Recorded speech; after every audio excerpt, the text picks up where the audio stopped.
G'day and welcome to Kenty Blitz, your daily hit of NRL news on State of Origin 1. Kenny, I feel like a little kid on Christmas morning now. Yeah, well, mate, I see you stolen Blocker H's tracksuit, so you're entitled to feel pretty chuffed with yourself. Mate, I'll be sweating my ass off here by the end. But anyway, we'll see how we go. Kenny, we're going to be talking about Origin. Just before that, got something special for you. So for State of Origin number 1 tonight, I have New South Wales winning a tight one. I just feel from 1 to 17, New South Wales is just really strong there. They've got a well-balanced side of youth and senior players. And I'm a big fan of New South Wales halves. I just feel like they're going to control the pace, kick to corners and just, really dictate their terms. So I have New South Wales winning a tight one, 20 to 18. And stuff you love to see. Go the Blues. Thanks to Jack de Belin, 3 games for Origin for New South Wales, a fantastic competitor. Mate, big news. Or is it? Or is it? Yeah.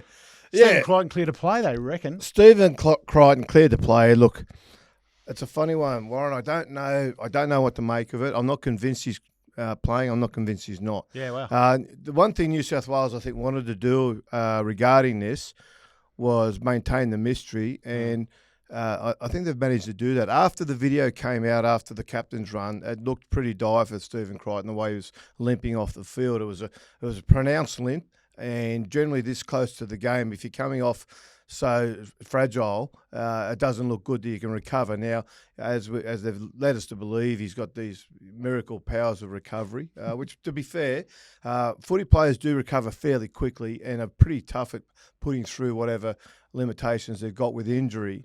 But it didn't look good. Corks are hard too, right? It's a cork, which is... Well, yeah, they are. And corks, look, the thing about a cork, they're hard to carry into a game. Some shoulder injuries you can carry into games, some sort of kind of, not...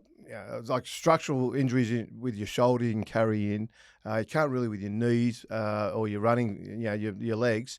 But shoulders you can structurally. But muscle-wise with your legs, it's a hard one because your body just seizes up. Like if the muscle's too badly corked or certainly if there's a tear there, the tear can get worse, the cork can get worse, and in the end your muscles just seize up. And that's going to be the problem. If Crichton does play, and I'm not convinced he will play. I've got no idea. New South Wales are being very secretive about it.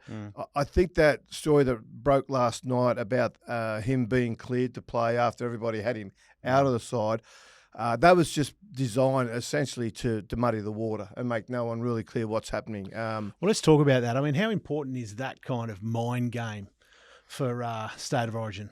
Well, look, it's in the whole scheme of things, not massive. But once you get down, and for certainly, say, the Queensland players who are defending on Crichton's edge, he plays right edge for New South Wales, so that Queensland's left edge defence will be sitting there, and they've got to double prepare, so to speak. They've got to figure out whether they're playing Crichton and what he can bring, and even with the ball, they know he's very, very good. He can hold the ball one hand. He's a bit of a acrobat the way he can do all that. I would say Campbell Graham, if he does come in to replace him, is not quite as dynamic. Well, yeah, that's good work. Not quite as dynamic, but again, very hard runner, runs a great line. So they've got to prepare just slightly differently over those two guys. And they'll have to do that. Look, there is plenty of time to do their homework there. They do play each other in club football enough that they'll have some idea anyway of what they're up against. But again, it just puts that little bit of doubt and uncertainty into the mind, and that's when you don't have to release the real details. I think why not go ahead with it? Yeah. Do you think? I mean, it's a stupid question, but I'm going to ask it anyway. Do you think Queensland will, go after his cork? Will go after his Absolutely. Look, the danger I think for Crichton if he does play is I don't know. Firstly, if he can put any sort of he probably will strap it, but I'm not allowed. I don't know if he's allowed to put like a hard casing around that to protect the muscle. Now, because the danger being if you go in to tackle that and you hit some like a plastic casing that's there to protect the leg, it can damage the tackler. So I don't think they'll allow that. So it'll be just that soft, flexible strapping. And the problem with Crichton, particularly the way the game's played these days, is so much defence is catching the guy, holding him up and waiting for the wrestle. So while they've got him upright, look, I wouldn't put it past, and I'd be doing the same if I was playing for Queensland. Someone just come in and hit him in, we all know it's his left thigh, hit him in that left thigh with a shoulder and see if you can, further damage it, create further bruising and hopefully get it so he can't really run properly because the muscle won't stretch out. At that point, New South Wales will lose a replacement, which I can tell you now they won't have anticipated on losing. So you don't go into any game in the NRL these days with the understanding that you're going to lose your centre. You try and use all your limited replacements on middle forwards essentially, and perhaps bring on a 14 at some point during the game. So you don't want to use one to replace the centre, but they may have to do that if Queensland go after that leg, which I'm sure they will. Tell me what New South Wales lose if Crichton doesn't play. Oh, they lose the voice in the back line. They lose the guy that's going to be, he's just so good defensively. I've said he's the best defensive centre in the competition. So he's spot on there. You don't lose a whole lot there with Campbell Graham. Campbell Graham is also very good defensively, but he's just a leader. We've seen him blossom as a leader at Canterbury. That was always in him at Penrith. He sort of had a little sort of a faint C next to his name at Penrith, even though they had Isaiah Yeo and Nathan Cleary there as the captain and joint captains at the club. So, but Crichton carries a big voice in the team. The players around him listen to him, and he'll be a leader on the field, a bit like Mick Cronin used to be back in the day in the back line for Parramatta in New South Wales and Australia. Like, he didn't have the captaincy, he didn't have the C next to his name, but he was a guy that just had so much experience and common sense that. What he said basically, that was the rule. That's what you did, and that's what New South Wales will lose if they lose him there. And it'll be a big victory for Queensland if New South Wales start him and they can get him replaced early in the game. Yeah, right. And the interesting thing is you compare that to Queensland, who appear to have pretty much an uninterrupted lead up to the first game, right? Yeah. Look, as we joke about, there's generally a virus that's been through the camp 3 times by now, but it hasn't this time, and we've heard very little out of Queensland. I think that's by design, Warren, from the point of view, very little goes unplanned in Origin, and all the rubbishy stuff before with the virus going through camp. I think this is a camp Queensland coach Billy Slater really wanted to go forward without those sort of like distractions, without those annoying questions, without a focus on something that he just didn't want to bring focus on. Well, particularly, the glass houses dominated, last year's discussion. Yeah, right? So, and there's an admission from Queensland that they haven't come out publicly to say, but they've certainly acknowledged it within the team, that they got it wrong last year. That come game 3 last year where they famously lost in Queensland, their focus shifted from the non-Queensland sort of mentality into other areas. So what do you mean by that? So what I mean, like last year, New South Wales got beat in game 1. They lost, obviously, Suoli got sent off. And Queensland really, but even beyond that, Queensland really dominated the game. New South Wales were quite poor. A lot of missed one-on-one tackles, which even the sent-off play is not an excuse for. Then we went down to Melbourne, and Mitch Moses just put on a clinic, if you remember, 34-0 at half-time, and the Maroons were just basically well out of track. So what they did was, when they tried to regroup for game 3-1, they thought they had the Suncorp Stadium advantage. New South Wales have only ever won twice before up there in a decider. So they had that advantage up there. And I think they just looked more towards what happened in game 1 that went right, put down game 2 as an anomaly given the 34-0 scoreline at halftime. And so they put their focus in going out and doing what they could to sort of get into the Blues and blow them off the park a little bit again. And they went away from that grit that Queensland are famous for. And I know that Billy Slater has privately conceded that they lost focus and that they went away from the things that make Queensland work. This camp, it's all been about that. It's all been about getting back to their values. The one thing Queensland never do poorly is they don't lose their way too much. Occasionally, and New South Wales do this a lot, they'll have a win, they'll have a good win, and next game, rather than go back to the basics and start from square one again, they try almost play like it's not minute 1, it's minute 81, and they're carrying on from the previous game. Okay. Queensland are very good at just knowing what works, knowing what they need to stick to, and every game is different, and every game they go back and they start at minute 1 and they work to win the game in minute 80. And last year, they got it wrong in game 3, and they got it badly wrong because they lost the game and lost the series. So this game, Queensland have really focused hard on getting back to that. And so I think from that point of view, Billy didn't want distractions for all that other just noise around camp.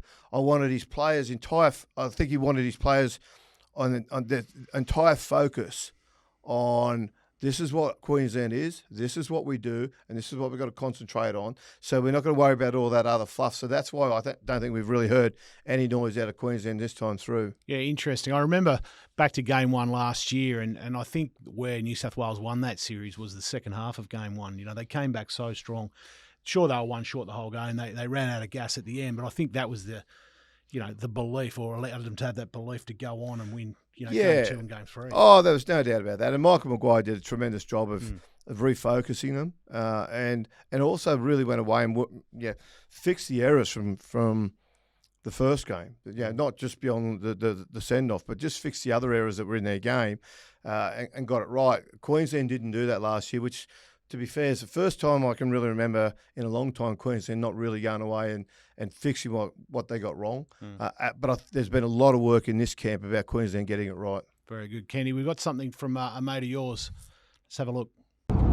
Hey, Kenty, it's Badge, mate. I'm just driving up for the big game, and I thought I'd chime in with my thoughts on how it's going to go. Of course, I want Queensland to win. I hope we win. I think we'll win, but I know it's a bloody good New South Wales team, and we're up against it tonight. It'll be tough, but given our last performance, I'll be still filthy about that last game last year, Queensland, and having Tino back, having Munster back, just gives me a little bit more confidence. So Queensland, just by a couple. I don't think either side will run away with it. I certainly hope not. But yeah, expecting a great game. I'm one of the fortunate ones that's going to be there. So go the Maroons. Good on you, mate. Thanks, Gary. 16 Origin games from Badger, one of the real greats for Queensland, and a good mate of yours.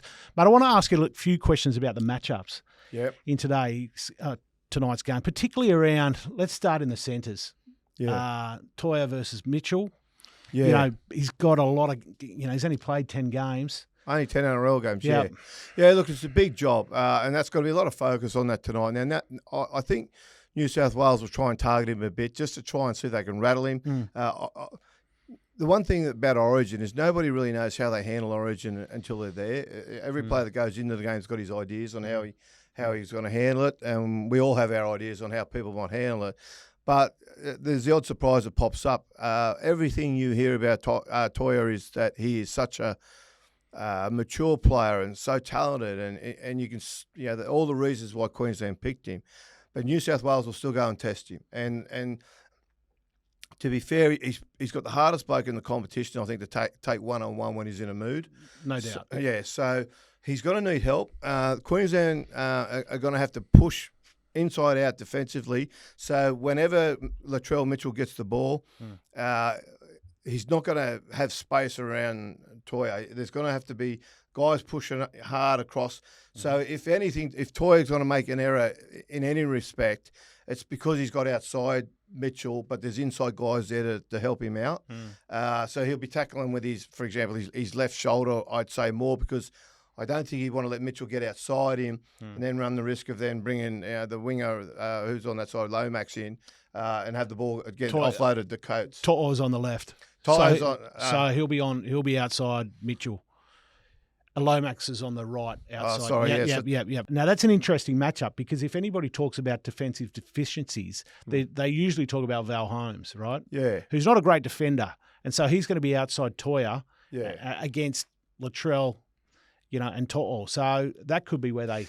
The danger there is obviously if Latrell Mitchell gets outside him. If Latrell gets outside him, then he can force Queensland into a 2-on-1 situation defensively, which is going to really stress them out. So the Queensland are going to do what they always do.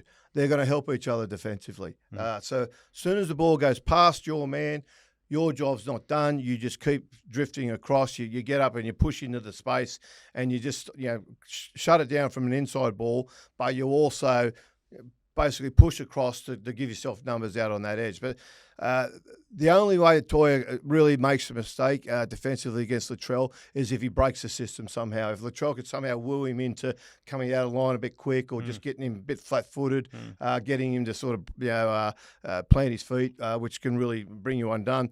But again, look, it's hard because we don't know enough about Toya really at Origin. We don't know anything about him at Origin level, so we don't know how he's going to go. But the one thing Queensland they've planned for it, so I don't think it's going to be a problem. Yeah, it's interesting. I once heard Laurie Daly talk about his Origin debut, and he said he thought he knew what it was going to be like, and when he got out there, he had no idea, and Mal just traumatised him. Yeah, they all do, Warren. Like, I've spoken to players that have made their debut. Go out there, the game starts so quick and it's so frenetic, and they sit there, and when they finally get a breath, they look up thinking, gee, how long have we been going for? 6 or 7 minutes. And it's 32 minutes into the half. Yeah, right. It just goes that fast, and there's just so much happening. And the thing about it is you get overcome with everything that's going on in your brain. Now, the good players, they can break that down and they understand that, and they can still think their way through that. The ones that can't handle Origin, generally, it just gets too quick to them. They can't compute quick enough to do what they need to do. So that's got to be the test. That's always the test. So, but I think it's going to be a great matchup. I think Toya's up to it from what we've seen. So, but there's no doubt New South Wales will run numbers at him to try and confuse him, try and draw him into a mistake. Another big matchup is obviously Tino and Payne Haas. This could decide the game, right? Yeah, look, this is what it's all about, isn't it? Like, there's an old saying about the playing there in the middle that when the game's over, most fans can't tell you who won the middle. Okay, but you look at both packs, and if you ask both packs and ask them honestly, they'll both tell you which pack won because that little battle goes on. And Haas and Tino are very good friends. They're sort of grown up together. They've known each other for a long, long time, and they've just come through their game. But they're both the big dog in the team. They're both the guy that they control that mood, so to speak, the go forward, all that sort of stuff. The foundation to win the game is going to be about that. And as much as it is about getting good yardage, it's about putting good shots on when you're defending as well. Yeah. So and I love the fact that they're mates, that they've actually squared up on each other at different times in this environment, because that's how important it is to them. So, and I think that they look. I'm really looking forward to this tonight. It makes for a classic encounter, similar to, some old ones that we talked about earlier. Kind of Harragon, Bella, and like Paul Harragon and Marty Bella, they were sort of slightly different stages of their career when they came together. But they were the two enforcers in their team. Like Harragon could handle himself, Marty Bella could handle himself. Marty Bella, I remember talking to a player one day. Marty Bella threw a punch at him, and I never saw him much as a fighter, to be honest. But he said, mate, it was terrifying. Yeah, right. He said when the punch was thrown, the velocity and it missed. He said, but I just thought, well, stay away from him. Yeah. Because he just had that intimidation factor about him.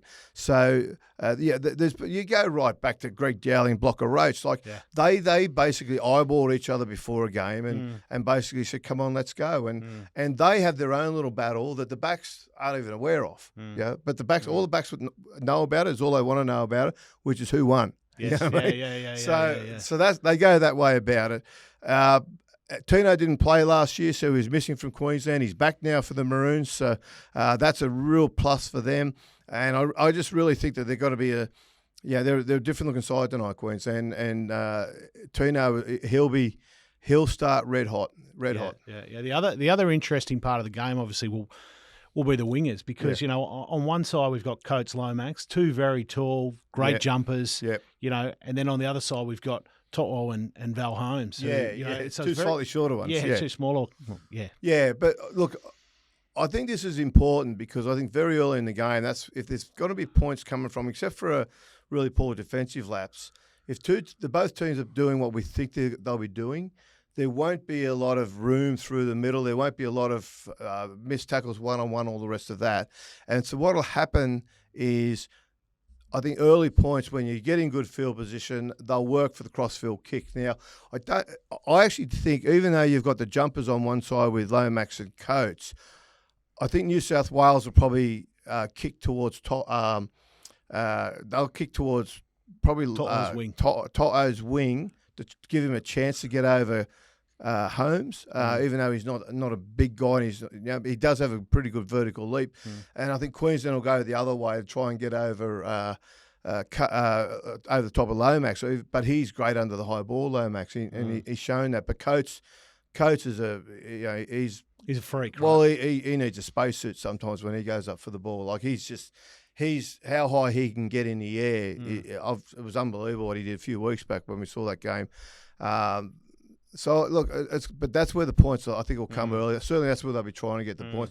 And then once you start to, if you can break through that way, which is not really a line breach, but it gets points on the board. And then what you can start doing is you can start bringing a bit of scoreboard pressure to the way you're playing. And if you're doing that, then the other side's got to start to try and play catch up a little bit. So that's when the game will start to open up. I love Lomax as a player. He seems to be this typical Origin player, unbelievable competitor. So that's going to be a great matchup tonight against Coates. Mate, talk to me quickly about the halves, New South Wales halves, right? Yeah, well, again, what's going to happen there? Well, we don't know what's going to happen. I dare say what I think is going to happen is Cleary will probably play more on the left side than he normally does, given the fact that he's shown an ability to have a running game on the left side of the ruck. We've seen that. We saw that a few weeks ago against Brisbane. He scored that try. We've seen it in the grand final. Cleary is just an all-round player. We know that. Is there any danger with two playmakers? Yeah, there is. There is a danger in that they're going to compete against each other. Yeah. I remember a club some years back had two playmakers, and they were just continually overcalling each other because they were trying to get their stats up, to be fair. But I don't think it's going to be a danger in New South Wales' point of view from the ego of the two players. Mitch Moses has been very complimentary in his approach to how the fact he's playing alongside Nathan Cleary. And because of that, he will allow Cleary to be the dominant playmaker. If Reece Robson goes to dummy half and he gets a call left, he gets a call right, Cleary will get the ball.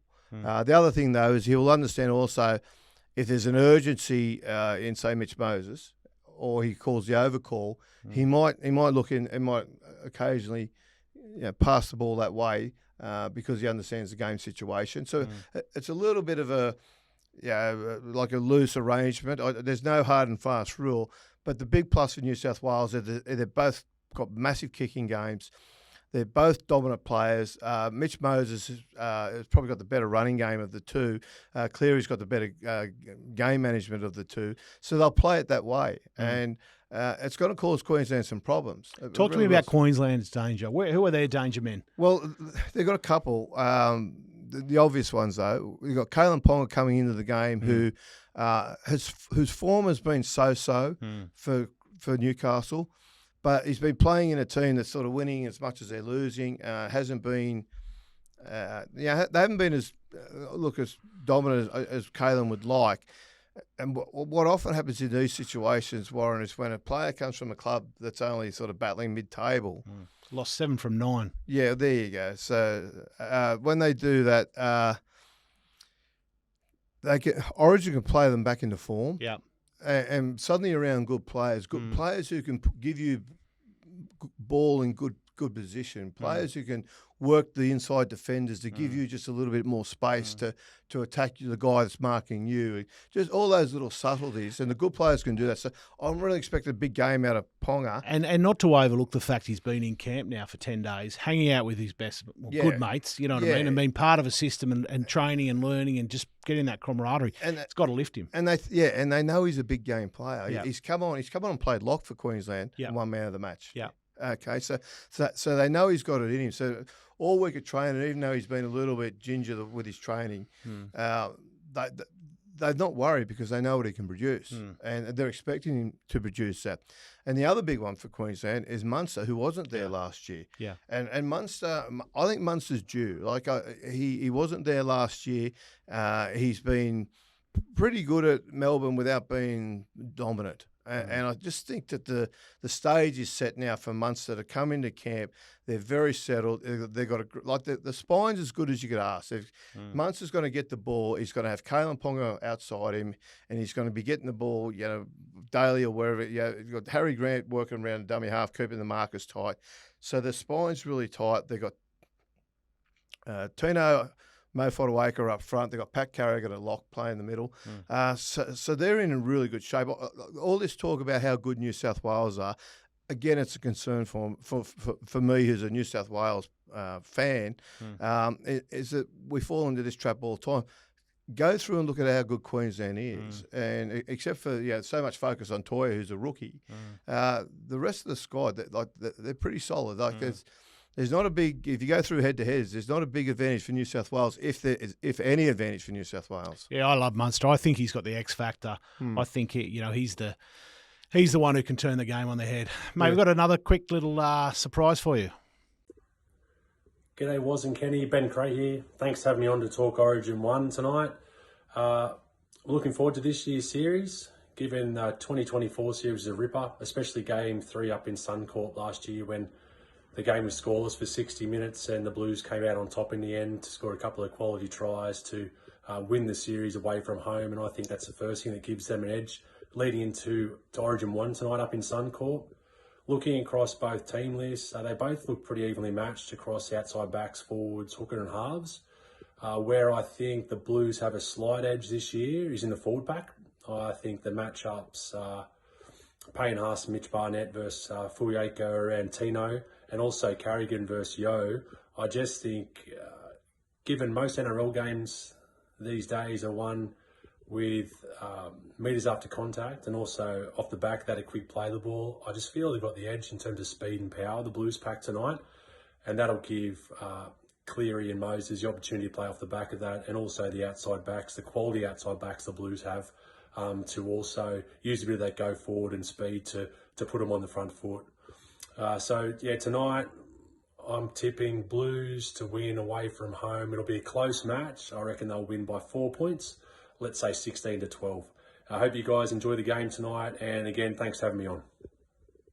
Thanks, Ben Creagh. 6 games for New South Wales. So that's 2-1, New South Wales. Kenty, what's your tip? Look, given everything I've just told you, Warren, I think Queensland at home. Oh wow! I've tipped them. Yeah, I think Queensland will win. There's no rhyme or reason really, other than Queensland at home. They are a better side than what we've been talking about, and everyone's talking about how great New South Wales. And I've just been down this road too many times. I've seen this happen so often that I just think Queensland. I think they'll get it tonight. Yeah. Mate, I'm stunned. I'm stunned. Mate, I was bullish for New South Wales. I thought we were going to... Everyone is. And how often have we been disappointed because of it? So, all right. Okay. Yeah. Well, I'm on New South Wales. That's 3-2 New South Wales. We've got somebody who's going to take it away. We'll see you tomorrow. Watch this guy. G'day, Kenty. To all your wonderful listeners, this is the tail of the tape. Origin 1, Lang Park, 2025. The reigning champions come in very confident, bordering on arrogant. They've changed jockeys. They got rid of Michael Maguire. They've chucked in, not rookies, but two, I hate to say has-beens, but been there before, got their asses kicked. Creagh Billy Moore and Laurie Daly. No, superstar coaches with a great team, worthy of favouritism. But this is a great Queensland ambush. Underdogs just waiting. 30 years ago, Fatty Vorton's Neville Nobodies sprung a massive upset. Well, this will have many features very similar to that year. Massive underdogs up against a very hot Isabel side. But, like in 1995, the key comes to defence and imposing your will on the opposition. Led by Tino Malawi, Lindsay Collins, Ruben Cotter, Mo Fodawaker, they're going to terrorise New South Wales in the middle of the park. Couple of rookies, Trent Liero, Bo Fermel. Robert Toya brings the enthusiasm, the guile, the rugby league IQ and the class in the spine. led by DCE, the oldest player ever to play Origin, but one of the smartest. Cameron Munster wasn't there last year, Mr. X Factor, and he's back in the 5'8" job. Harry Grant, back in form, the best number 9 in the country. We've got strike power across the park. You got the hammer in the centres. Carlin Ponga, I think he's your man of the match. Just waiting to show everybody he's not a spent force in Origin. He's earned that number 1 jersey, and he's going to make the most of the opportunity. So, this is how it's going to play out. New South Wales, the lead at half-time by 4. Queensland to come home like a freight train in the second half. Man of the match, Harry Grant. Try scorer Xavier Coates. Jump on the back of this, ladies and gentlemen. Paying good odds. It's a Queensland ambush. Love the maroon. Queenslander!